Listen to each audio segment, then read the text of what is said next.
Hi, I'm Justin Fitzgerald, and I want to go over and share with you my theory on the following things.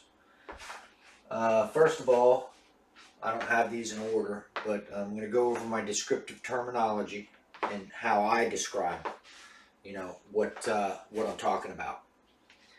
I'm going to touch on clarifying what I mean by a constant magnetic connection.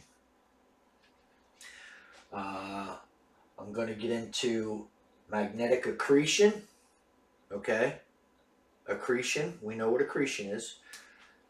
Via magnetic remembrance.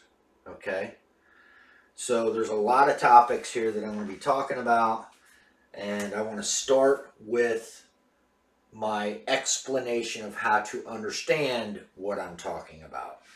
Okay, so as far as accretion goes and remembrance and the whole meaning of this thing. So I kind of wrote a chart out for myself so I could uh, describe better. Okay, so in a field where we have let's say gases and iron and asteroids and whatnot. Okay, this is a pretty challenging process to describe how things work because it's all really is very tied together. Uh, let's just say moving particles, moving items, traveling through space, okay? In accordance with the sun, like in the distance from the sun, which direction are they traveling, what speed are they traveling, what is it? What is it made of? Is it a tree? Is it a does it have a flammable fuel? Okay, and basically that's what this chart is for: is to describe the item that is in the solar heliosphere. Okay, within the sun's grasp and uh, controllability. Okay, so what I described here is a way to describe each item, and each item is going to have every one of these. Okay, each item floating is going to have every one of these. Now, speed of the item, it's like this. It's going slower, closer together. The thing is moving faster. Okay, so there's speed. Is the items have twist or rotation, uh, wobble, So I called that spiral. Obviously, less spiral, more spiral. And now there's probably more listed here. This spiral, this was originally is this thing kind of going like this, or it could have a rotation like an X, Y, Z. So this probably could be divided into three areas, and should be. And then is the item is the item coming towards us, or if it's coming or going away. So if it's going away, it starts big and gets smaller. If it's coming towards, it gets smaller and gets bigger. Okay, and then the density. There's so many variants with each item out there. The density is another one. I have less here for a less dense object. More dense is has got more lines here for more dense, and then the color compositions, chemical composition. Okay, what kind of makeup it has. It's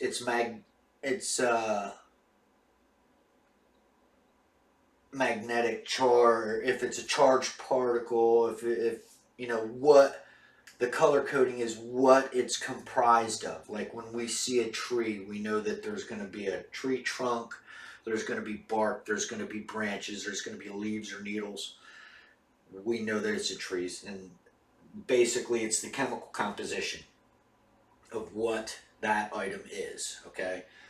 So this is my chart, and like I said, the spiral here could be divided into 3 axes. Spiral, actually more than that. But, so that's the first part here. And now this all has to do, this chart, this is what I'm using to describe the magnetic remembrance, how magnetic accretion happens, and the semi-constant magnetic connection.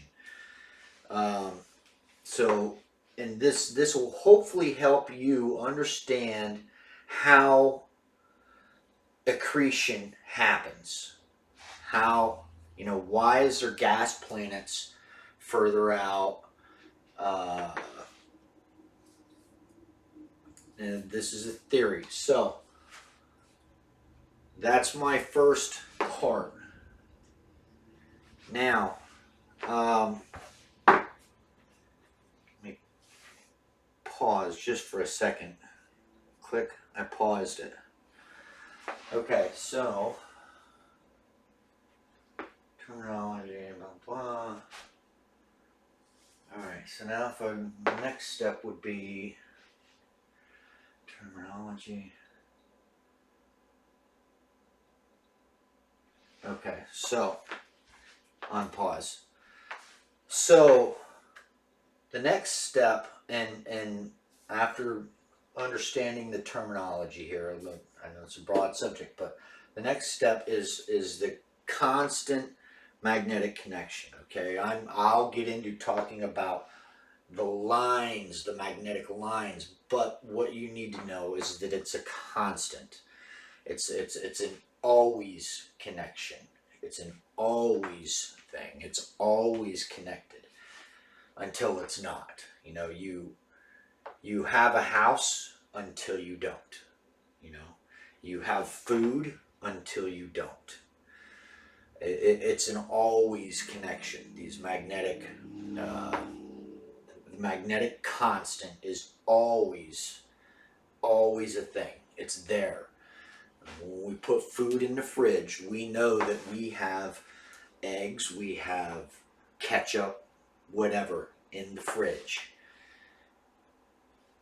When we eat that stuff, it isn't gone, but we know that it's there, okay? So we remember that it's there. So the constant of the sun is the magnetism. It's the constant control, the holding area of the heliosphere. Okay, and we know that that's a real thing. There's a heliosphere, heliosheath, whatever. It's the area in which the sun can put force on other objects and sort of control them within the heliosphere. So that's the distance of the sun's magnetic or gravitational ability. That's a big area. It's a broad area, but it does get weaker the further out it goes. So the constant magnetic connection. Oops, moving my stuff around. It's always there. Okay, for our sake, it's always there. We know it's there. It's the constant remembrance. Okay, now, constant remembrance. The magnetic lines. The constant remembrance. Constant magnetic connection. I'm not into remembrance, but it is connected. Okay? We know it's always there. Now, deciding how it knows what is where. Okay? So let me pause for another second. Click pause. Okay.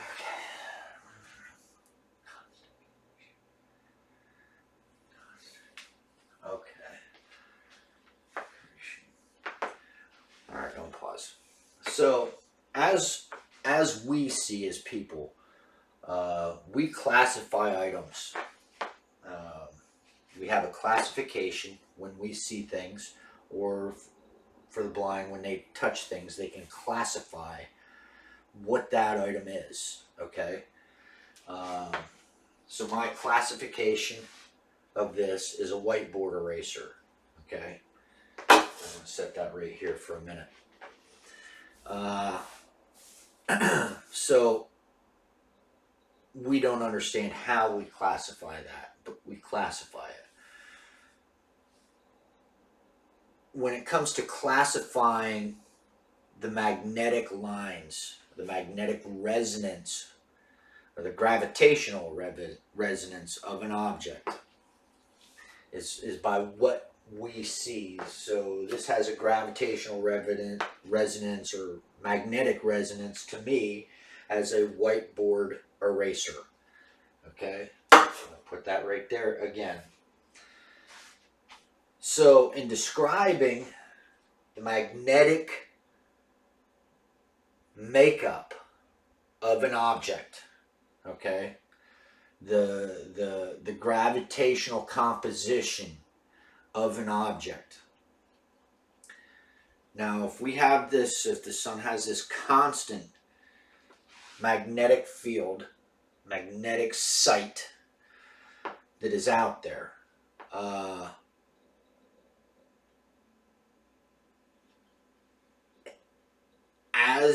as this field is there, it feels objects. It feels objects as it passes objects, as it is a constant. It is there and it feels what's there. Okay, and these objects can be described magnetically through these magnetic lines, vibrations, magnetic vibrations, gravitational vibrations that are connected in the sun's heliosphere, its area of control. These items create a vibration of a specific nature that is returned or felt by the sun. Okay, it's a vibration that is controlled by the sun, because it is within. If it's not controlled, it's seen by the sun. It's felt. It's in its area. It's in the sun's area of responsibility. Okay, so the vibration can contain these items. So let's say there's an asteroid out there. Okay, so there's an asteroid floating. And the asteroid, here's the asteroid. Whatever, looks like whatever. The magnetic line, the magnetic field that senses this asteroid, because it's in the sun's area of reach. Okay, the sun can feel it is in its area. Now, how is this possible? Whereas the constant magnetic connection, the remembrance, there's a surge of growth, okay, that comes from the sun, but it's connected.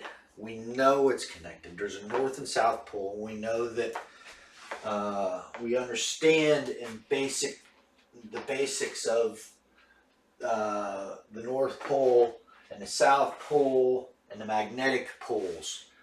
How somehow the magnetivity of the sun has got this rotation.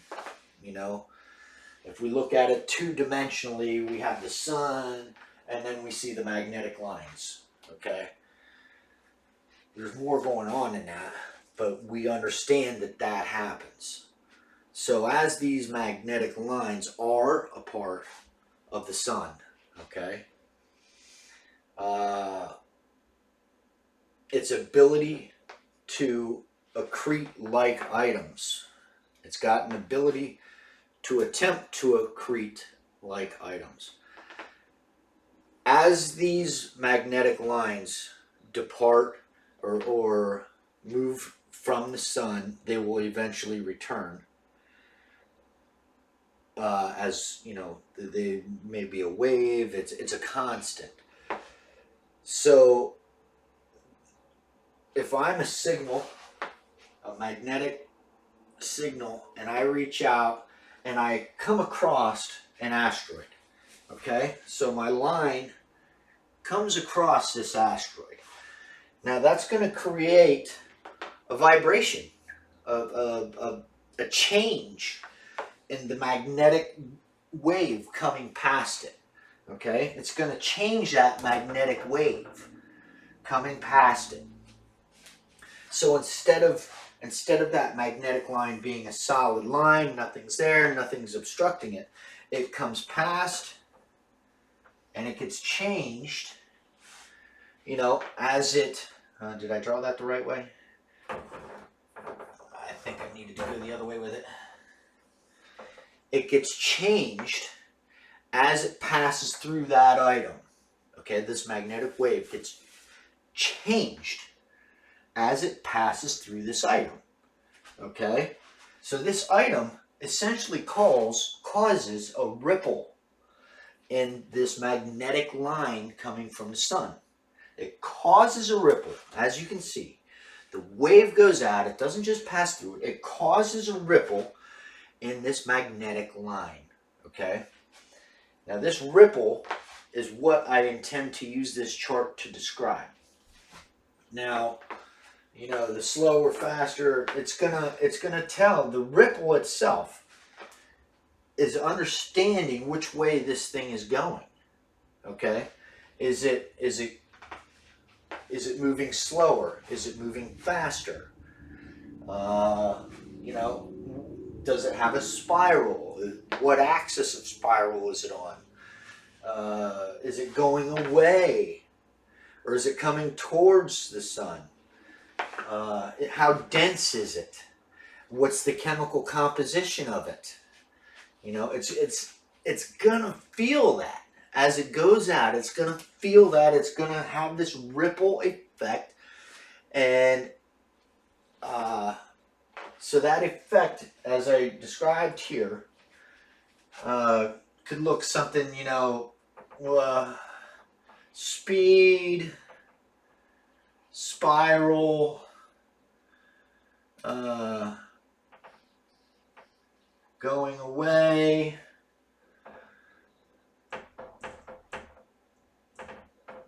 density, and then the color composition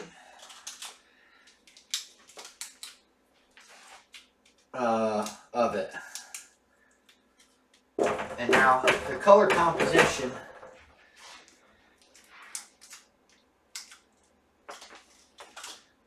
how can that be part of the wave? You know, how can that be a part of the effect? Well, we get into the constant magnetic connection. It's not per se a line, it's more of a wave.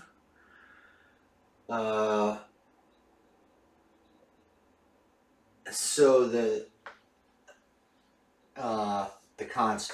constantivity. This is used as a poor man's description, for all intents and purposes, of how that magnetic line is disturbed by passing through or around this asteroid. Okay, passes through. It creates a ripple effect, like throwing a rock into a pond. Waves come out.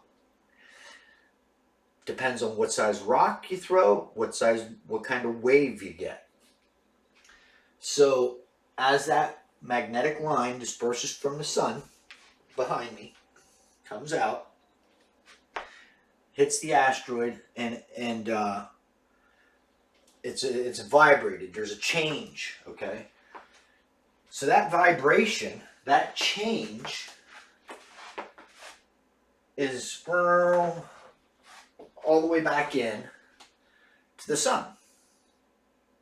Okay, it's that change, and it's this type of vibration because as that line was going out, it caused the vibration to show that it's moving at such a speed. It's moving away. It's got this kind of spiral on this axis. It's generally this dense, and it could possibly be made up of different chemicals and compounds, and which will affect uh, the feeling. Like we could actually do the chemical compounds by the darkness of this information. You know, it could be registered really dark.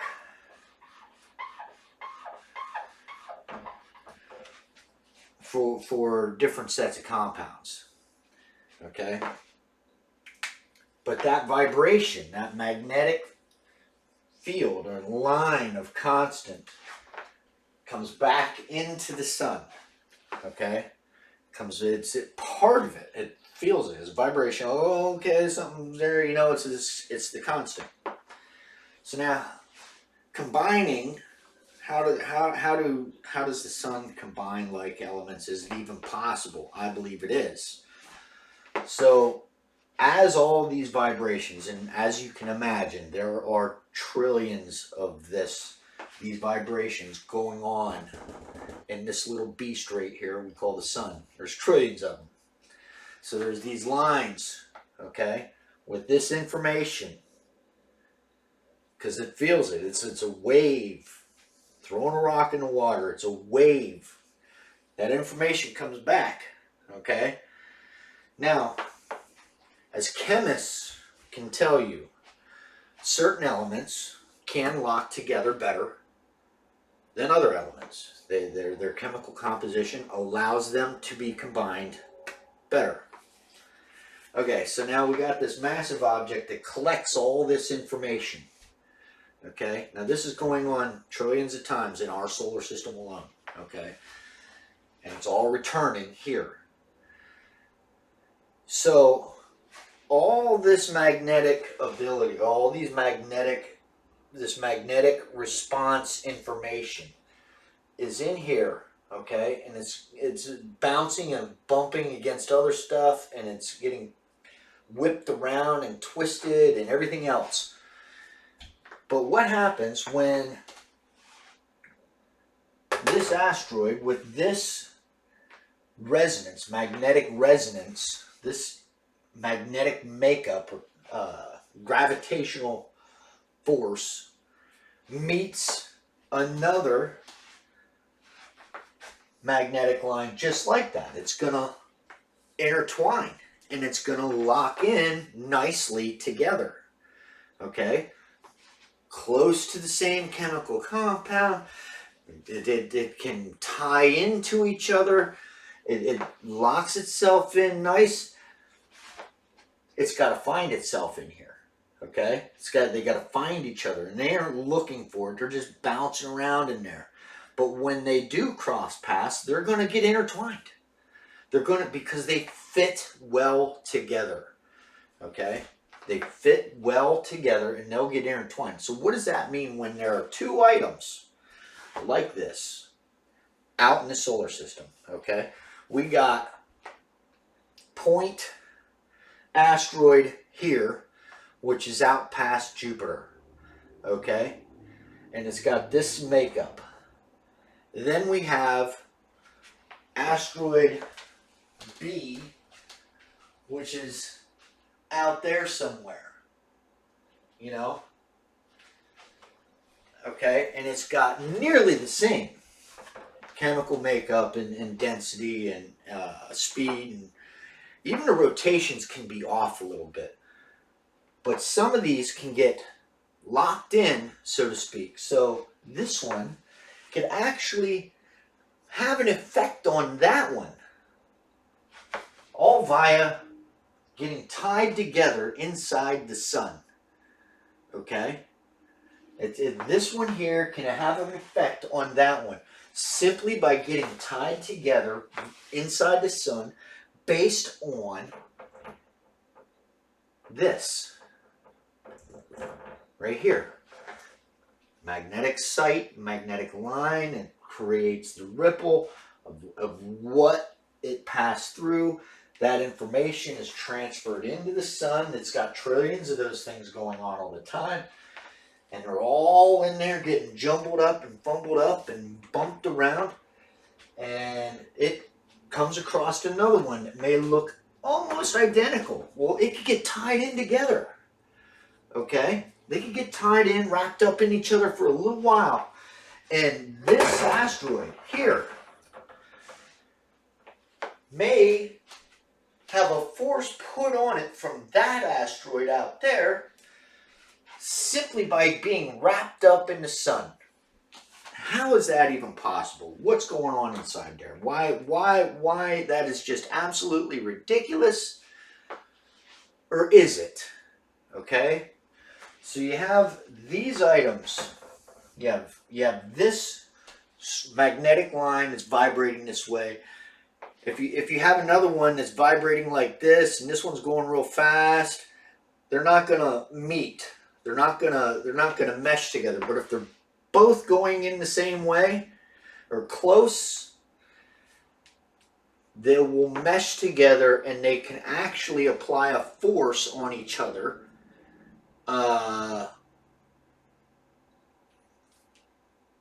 By just simply being intertwined. Okay? Let's pause for a minute, because I got to catch my breath now after this. Click pause.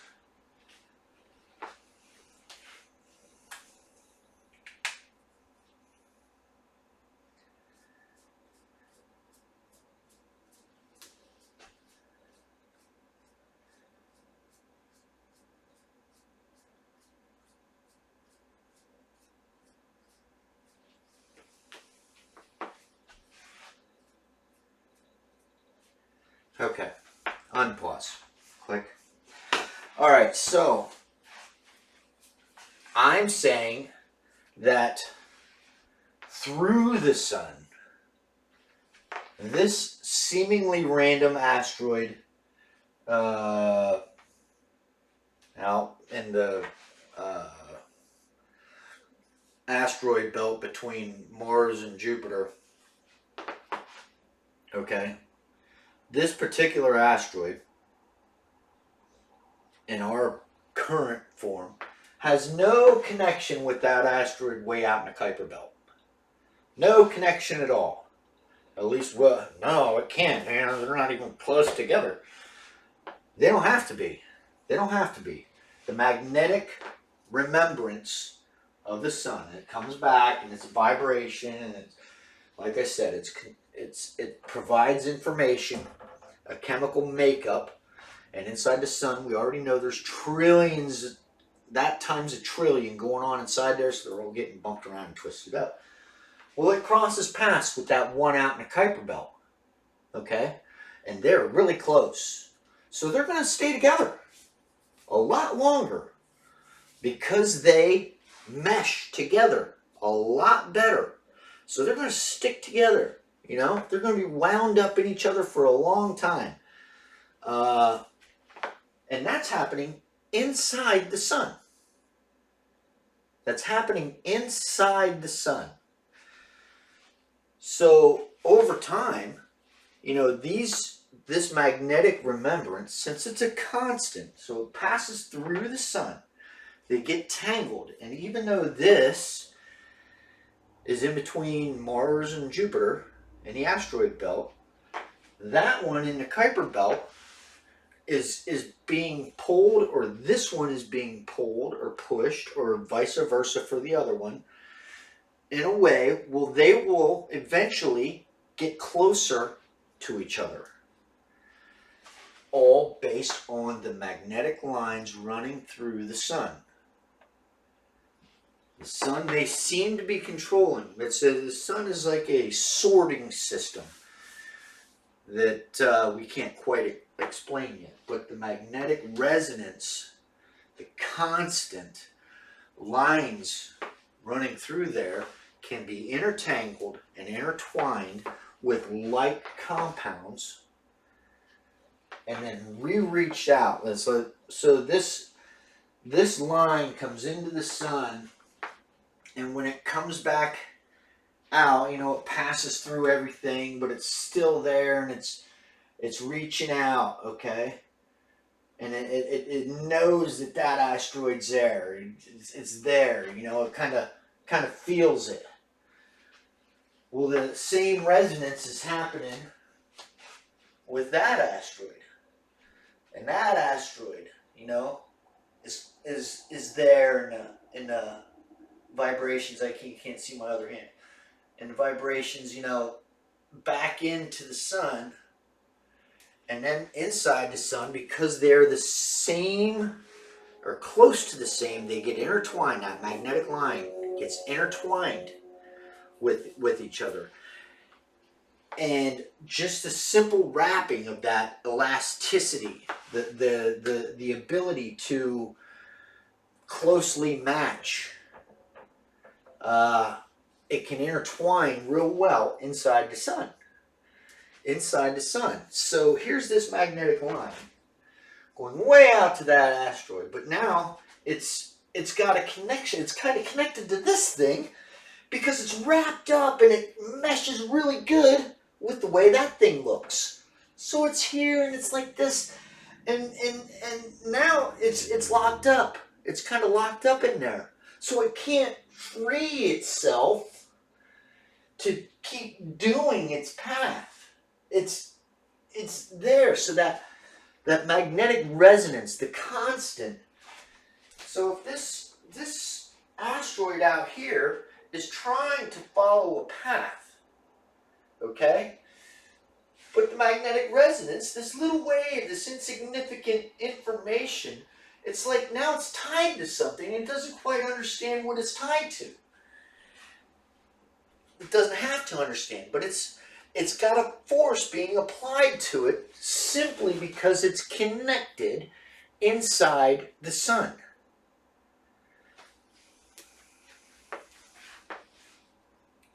Is that making sense? Two objects way far apart can be connected via their ability to mesh. And now this is all through magnetic remembrance, resonance, gravitational, whatever you want to call it. I'm not sure, and I apologize for not knowing the proper terminology here. But it's the remembrance, the feeling that is transmitted.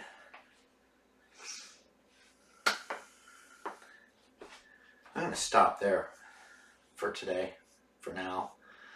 Hopefully not forever.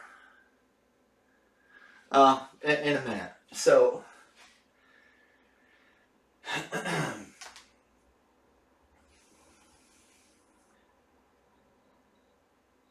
okay, so I hope that made some kind of sense.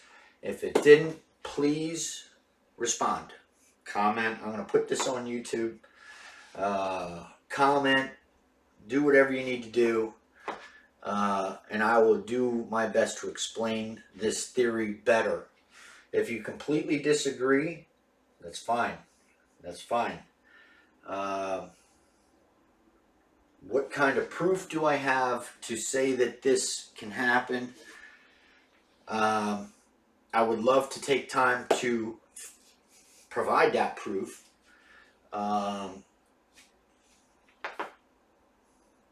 And I could work on doing just that, given my spare time. So anyway, this is I'm Justin, and this is a good possible theory on how like objects are brought together in a solar area, and how the sun has the ability to bring those things together simply through magnetic You could call it remembrance. The lines and the way they feel. The way the lines feel. If they're in a bad mood, they're in a good mood, whatever. But they can get connected, entangled, intertangled in the sun, locking themselves basically together. So it's a pretty neat area, pretty new area, very hard to prove. Anyway, thanks for your time, and I really hope I'm onto something here. I hope I stumbled onto something here. So, thank you.